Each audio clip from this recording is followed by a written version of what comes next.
అల్లూరి సీతారామరాజు జిల్లా జీకే వీధి మండలం పనసపల్లె గ్రామంలో త్రాగునీటి సమస్యతో గ్రామస్తులు అవస్థలు పడుతున్నారు. గత ఏడాది నుండి ఆ గ్రామంలో నివాసం ఉండే 30 కుటుంబాలు ట్యాంక్ ద్వారా మంచినీరు సరఫరా చేయాలని ప్రభుత్వాన్ని కోరడం జరుగుతుంది. అలాగే కొన్ని దశాబ్దాలుగా గ్రామానికి రహదారి సదుపాయం లేకపోవడం వలన బయట గ్రామానికి వెళ్లి విద్యను అభ్యసించే విద్యార్థులు ఇబ్బందులు వర్ణాతీతం.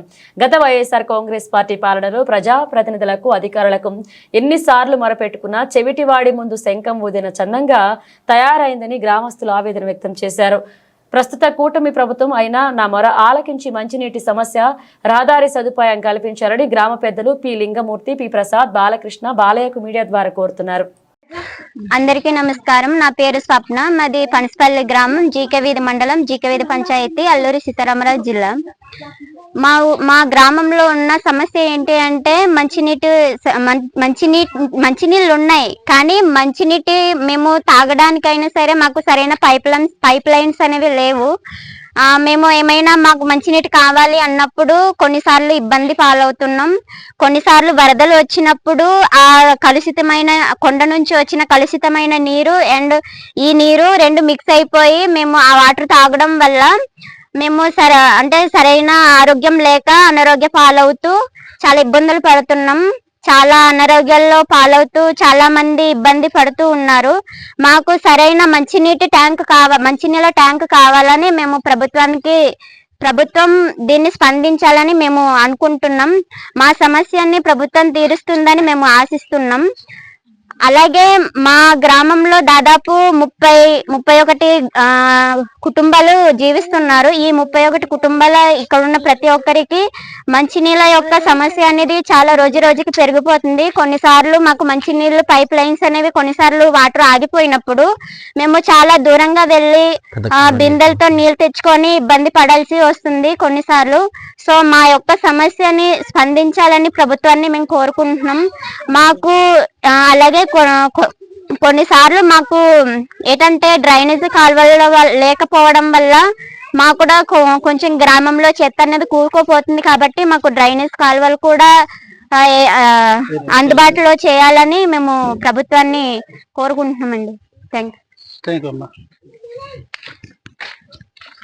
నమస్తే అండి, నా పేరు పి ప్రసాద్. మాది పనసపల్లి, జీకేది మండలం, జీకేది పంచాయతీ మాది, అల్లూరి సీతారామరాజు జిల్లా మాది. అయితే మా గ్రామం సుమారుగా 1960లో స్థాపించిన గ్రామం మాది. అప్పటి నుండి ఇప్పటిదాకా లెక్కేసుకుంటే సుమారుగా 65 సంవత్సరాలు కాబోతుంది. మా గ్రామానికి సంబంధించిన మా సమస్యలు ఈరోజు మీడియాతో తెలియజేసుకోవాలని మీడియాతో మేము కలవడం జరిగింది. ముఖ్యంగా మా సమస్యలు ఏంటంటే అధికారుల దృష్టికి ఎంతగా మేము తెలియజేసినా ఇప్పటిదాకా ఎటువంటి స్పందన లేకపోతుంది.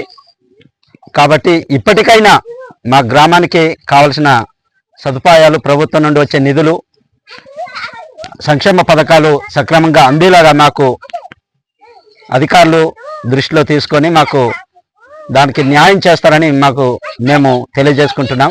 ముఖ్యంగా మా ఊరుకు మెయిన్ రోడ్డు అంటే లంకపాకలు నుండి మా ఊరికి 2 కిలోమీటర్ల రోడ్డును గత 2012 సంవత్సరంలో మా ఊర్లో తార్ రోడ్డు శాంక్షన్ అయింది.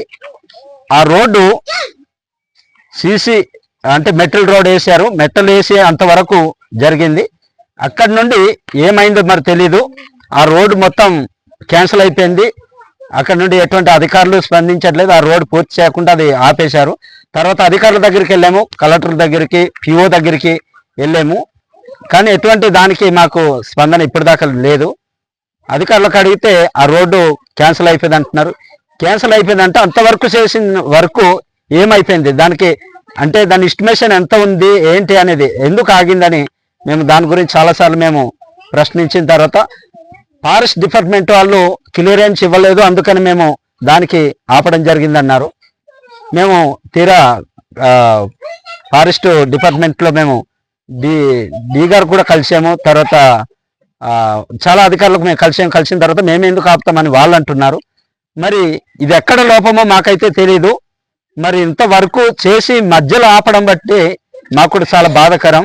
ఈ రోడ్డు పూర్తి చేసి మాకు న్యాయం చేస్తే బాగుండును. ఈరోజు ఆ రోడ్డు ఈ 2 కిలోమీటర్ల రోడ్డు పూర్తి చేయకపోవడం బట్టి మా ఊరి గ్రామస్తులు చాలా ఇబ్బంది పడుతున్నాం. ఈ 2 కిలోమీటర్లు వెళ్ళడానికి ఏదైనా మాకు బాధతో ఉన్నప్పుడు అంబులెన్స్ కానీ ఏదైనా రావడానికి మా పేషెంట్లు లంకపగల వరకు ఎత్తుకెళ్ళవలసి వస్తుంది. అంటే ఎంత మా రోడ్డు పాడైపోయిందో ఒకసారి మీరు చూసుకోవచ్చు. ఎందుకంటే చాలాసార్లు మేము డిఈ గారికి, తర్వాత జేఈ గారులకు, వీళ్ళకి అందరికీ మా యొక్క బాధను చాలాసార్లు మేము రాతపూర్వకంగా మేము దరఖాస్తులు పెట్టుకున్నాం. అలాగే కలెక్టర్ దగ్గరికి, పిఓ దగ్గర కూడా పెట్టాం. మొన్న రీసెంట్గా 15వ తేదీన స్పందన కార్యక్రమాలు కూడా తెలియజేయడం జరిగింది. మరి ఈసారికైనా మా గ్రామానికి కావాల్సిన తార్ రోడ్డు తర్వాత అది పూర్తి చేస్తారని అధికారుల దృష్టికి మేమైతే మీడియా ద్వారా తెలియజేస్తున్నాం. అదే కాకుండా మాకు స్కూల్ ఒకటి అప్పటి నుండి 1960లో దిగిన గ్రామానికి మా ఊర్లో సుమారుగా 1980 నుండి మా ఊర్లో స్కూల్ స్థాపించినప్పటికీ అప్పటి నుండి పర్మనెంట్ స్కూల్ అయినప్పటికీ ఇప్పటిదాకా మా గ్రామంలో ఎటువంటి ప్రభుత్వం నుండి వచ్చిన స్కూల్ బిల్డింగ్ అయితే లేదు. మాకు మేము కొంతకాలం మా డబ్బులో మేము సొంతంగా తరవకో ఎంతో కొంత మేము చేసుకొని రేకు షెడ్ వేసుకొని అక్కడ మేము స్కూలు పెట్టుకోవడం జరిగింది. మరి అధికారులేమో ప్రభుత్వాలేమో రకరకాలుగా మరి మేము మీకు అండగా ఉంటామంటున్నారు. ఎవరు కూడా మా గురించి అయితే పట్టించుకోవట్లేదు ఇది వరకు. మరి స్కూల్ అనేది చాలా మా పిల్లలకు భవిష్యత్తు మరి ఉండవలసింది. స్కూల్ బిల్డింగ్ లేకపోతే మా పిల్లలు ఎక్కడ వెళ్ళి చదువుకోవాలి, ఏమైపోవాలి. కాబట్టి ఒకసారి అధికారులు మా గురించి శ్రద్ధ తీసుకొని అశ్రద్ధ చేయకుండా దీని గురించి వెంటనే స్పందిస్తారని అధికారుల దృష్టికి మీడియా ద్వారా మేము మా స్కూల్ సంబంధించి కానీ మా యొక్క రోడ్డు గురించి కానీ మీకు తెలియజేయడం జరిగింది. అలాగే గత కొన్ని సంవత్సరాల కిందట మాకు సీసీ రోడ్డు కూడా శాంక్షన్ పంచాయతీ నిధుల్లో పెట్టడం జరిగింది.